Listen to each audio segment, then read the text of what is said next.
شماره 11 گفته ترجمه مناسب رو انتخاب کنی. اتقی الناس، یاد گرفتی که اتقا اسم تفصیله. گفتیم اتقی نوشته میشه، اتقا خونده میشه.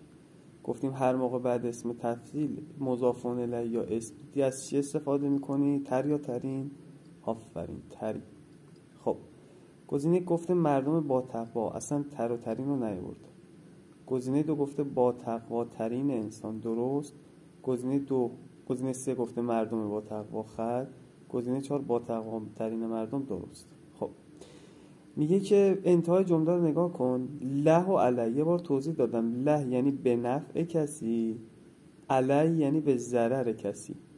گزینه 2 و 4 رو بررسی کن. به ضرر یا به نفع و به سود یا به ضرر. خب به ترتیب مثبت و منفی دیگه، سود و ضرر. پس گزینه 2 هم خط میخوره. جواب میشه گزینه چند؟ گزینه 4.